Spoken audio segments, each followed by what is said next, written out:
Assalamualaikum warahmatullahi wabarakatuh. Perkenalkan nama saya Muhammad Dimas Ardiansyah.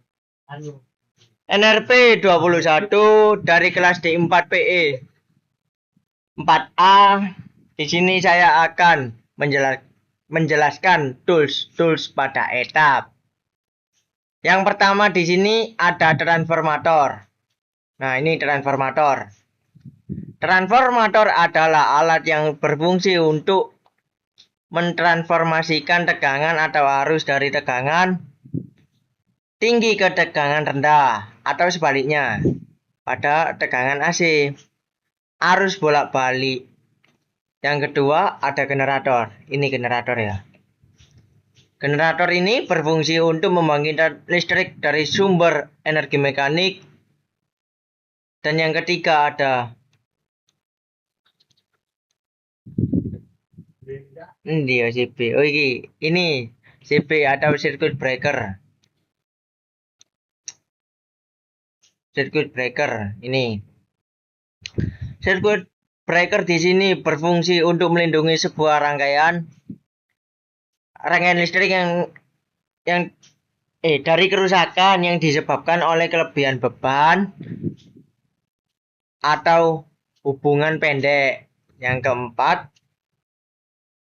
ada beban. Di sini terdapat dua beban, yaitu limb load dan juga static load.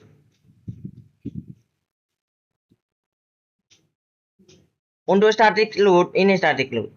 Static load berfungsi sebagai beban yang tidak mengandung beban motor listrik, dan juga sedangkan untuk limb load ini adalah gabungan antara static load dan juga motor load. Dan kelima ada bus.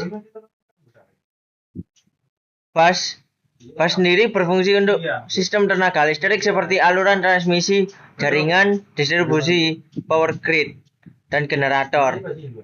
Dan keenam ini ada power grid. Power grid ini adalah sumber tegangan yang ideal yang mampu mensuplai daya dengan tegangan tetap sekalipun daya yang diserap cukup besar. Contoh dari power grid adalah generator besar atau dari gardu induk. Selanjutnya di bagian kiri ini ada editing. Nah, bagian kiri ini ada editing. Benar. Nah, ini untuk editing. Ada ini editing menu ini. Untuk melakukan editing pada SLD yang telah dibuat, yaitu pertama ada load flow. Load flow ini untuk analisa aliran daya, digunakan untuk merencanakan dan mengetahui besar daya pada suasana sistem tenaga listrik. Yang kedua ini ada short circuit yang berfungsi untuk suatu studi dan analisis terhadap sistem kelistrikan untuk menentukan besarnya arus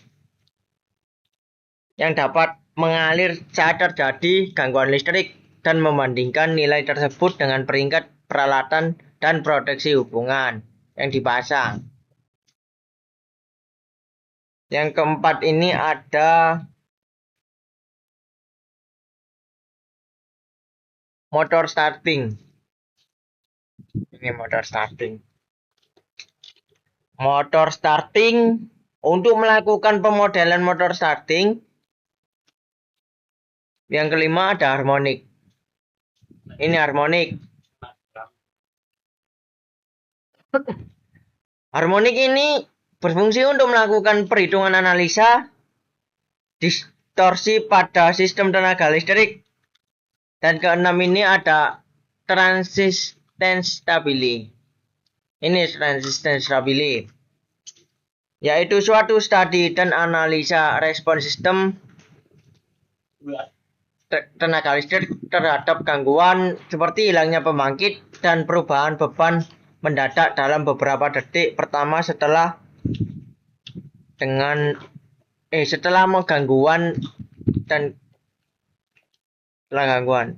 Dan kemudian frekuensi mesin sinkron mengalami penyimpanan transit dari frekuensi sinkron. Tujuannya untuk memastikan sistem dapat kembali ke frekuensi sinkron setelah mengalami gangguan. Oke, selanjutnya ada DC load flood.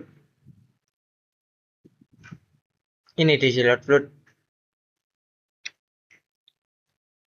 DC load flood di sini berfungsi untuk melakukan analisa aliran daya sistem tegangan DC. Yang ke-8 ada DC short circuit. Ya, ini untuk melakukan analisa hubungan singkat pada sistem tegangan DC. Yang ke-9 ada baterai discharge ini dan singing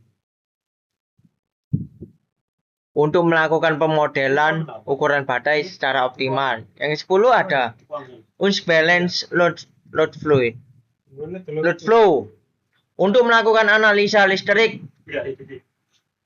analisa aliran daya 3 fasa tidak seimbang. Selanjutnya ada optimal power flow.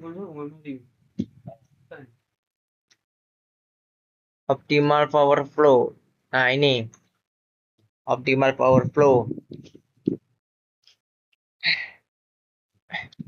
Untuk melakukan analisa aliran daya seperti optimal dengan sebagai pertimbangan batasan selanjutnya ada reliability assessment untuk melakukan analisa keandalan sistem tenaga listrik. Selanjutnya ada optimal kapasitor